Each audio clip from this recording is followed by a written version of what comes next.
ইদানিং ভদ্রমহিলা বড্ড আমাদের পরিবারের সব বিষয়ে নাক গলানো শুরু করেছে, যেটা আমার একদমই পছন্দ হচ্ছে না। তিনি আমার বাবার স্ত্রী, তার অধিকার আছে এই সংসারের উপর, ঠিক আছে, কিন্তু আমি আর রনি ওনার সন্তান নই।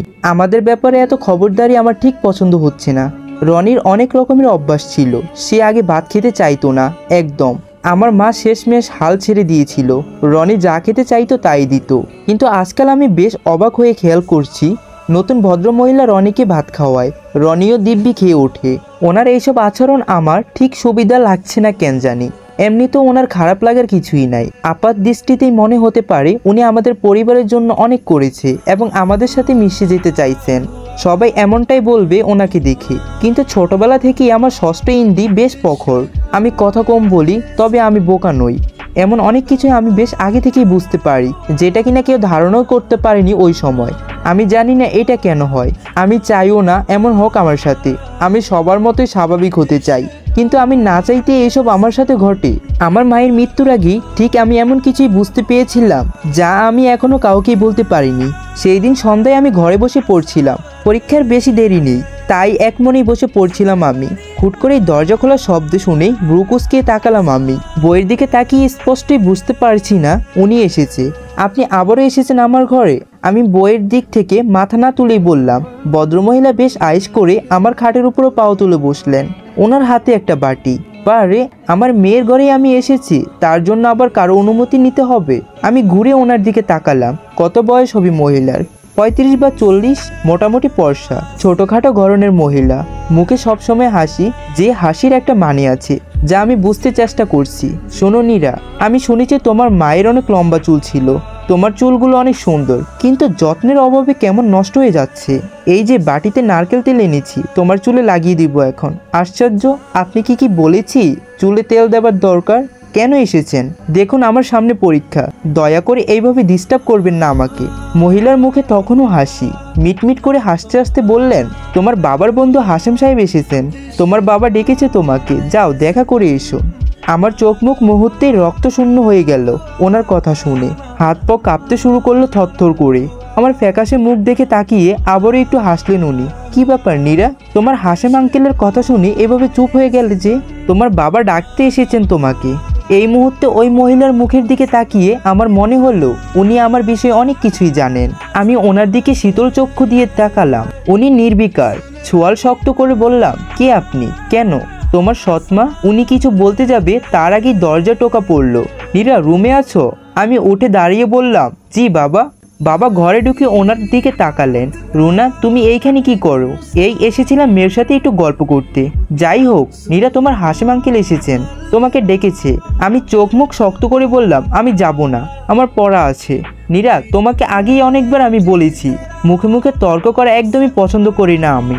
মাত্র 5 মিনিটের মধ্যে রেডি হয়ে আসবে, সুন্দর করে সাজবে, আর যেন আবারও ডাকতে আসতে না হয়। আমি রেগে গেলে কি হতে পারে জানো তো? আমি তো বললাম আমি যাব না ওনার সামনে। তোমার যা করার তুমি করতে পারো। বেশ কিছুক্ষণ বাবা কোনো কথা বললেন না। ভদ্রমহিলা দাঁড়িয়ে কাহিনী দেখছে আমাদের। নীরা, তুমি কি চাও? তুমি যে শাস্তিগুলো পাও, রনিও তেমন শাস্তি পাক। আমি ভয়াবহ ভাবে কেঁপে বাবার দিকে তাকালাম। তার চোখে রক্ত লাল। বাবা কি তবে আমাকে ব্ল্যাকমেল করছে? রনিকে শাস্তি দেওয়ার ভয় দেখিয়ে আমাকে দিয়ে সব কাজ হাসিল করবে। এখন আমি কি করব? বাবা আমার দৃষ্টি উপেক্ষা করে বললেন, you have only 5 minutes, just 5। এই বলে শব্দ করে দরজা লাগিয়ে উনি চলে গেল। আমি ধপ করেই বসে পড়লাম। আমাকে এখন কে বাঁচাবে? তবে কি মায়ের সাথে যা হয়েছে আমার সাথেও তেমন কিছুই হতে চলেছে? বাবা তার সন্তান, নিজের রক্ত, তার সাথেও এমনটা করবে? হঠাৎ কাঁধে কারো হাতের ছোঁয়া পেয়ে আমি একটু চমকে উঠি। শান্তপূর্ণ চোখ থেকে আসা 2 ফোঁটা পানি মুছে ফেলি। কি তেল দিবে চুলে? দিয়ে দেব। আমি কোনো কথা বললাম না। আমি জানি না এই মহিলাকে, কি তার উদ্দেশ্য, তবে এই মুহূর্তে আমার নিজেকে বাঁচানোর জন্য ওনার কথাই শুনতে হবে। ভদ্রমহিলা আমাকে জবজব করে চুলে তেল লাগিয়ে দিলেন। আজ অসহ্য রকমের কষ্ট হচ্ছে। খুব বেশি মনে পড়ছে আমার মাকে। মা নিজের জীবনটা নষ্ট করে দিয়ে আমাকে আগলে রেখেছিলেন এতদিন, কিন্তু এখন কিভাবে বাঁচবো আমি এই নরক থেকে? তেল দেওয়া চুল শক্ত করে খোপা করে দিলেন উনি। সস্তা একটা সালোয়ার কামিজ পরে মাথায় ওড়না দিলাম।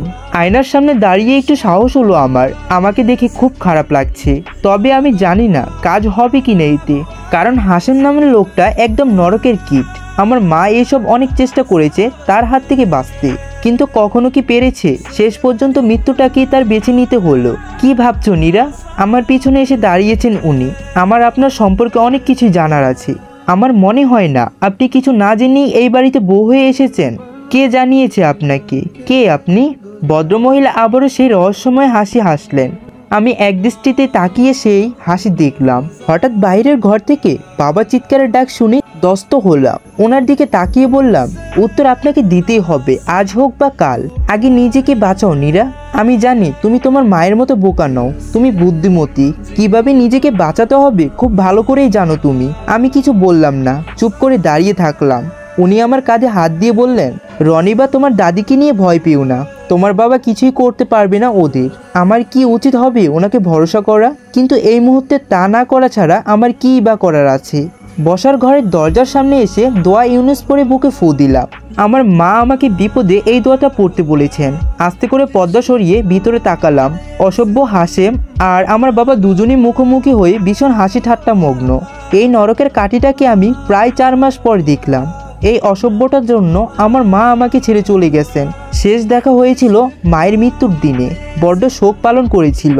আহারে, এত ভালো একজন মানুষ কিভাবে আত্মহত্যা করতে পারলো? ছোট দুটো মাসুম বাচ্চাকে ফেললে। আল্লাহ তুমি ওনাকে জান্নাত দান করে গো, জান্নাত দান করো। সেই দিন আমার ইচ্ছে করেছিল ওনার সমস্ত শরীরে আগুন লাগিয়ে দিতে। সেই দিন থেকেই ওনার 20 নজরে পড়তাম আমি। এতদিন যেই নজরেই আমার মাকে দেখেছেন, এরপর থেকে শুরু হলো ওনার ফোন কল, বাজে বাজে টেক্সট, অশ্লীল কথাবার্তা। বাবাকে বলেই কোনো লাভ হয়নি। অবশ্য হবেই কিভাবে? বাবাই যে সবকিছুর রচিয়তা। আমি এই লোকের জন্য মোবাইল ব্যবহার করাও ছেড়ে দিয়েছি। আজ নিজের বাড়ি এসে হাজির। তবে কি মায়ের মতো আমারও সর্বনাশ করতে চান উনি? কি ব্যাপার নীরা, বাইরে দাঁড়িয়ে আছো কেন? ভিতরে এসো। কতদিন তোমাকে দেখিনি, আজ মন ভরে দেখবো। অসভ্যটার অশ্লীল কথা গা জ্বলে গেল আমার। আমি স্পষ্ট টের পেলাম আমার ভিতরে নিয়ন্ত্রণহীন রাগ হু হু করে বাড়তে শুরু করেছে। কারণ এই লোকের ছায়ায় আমার মায়ের করুণ মুখটাও দেখতে পাচ্ছি।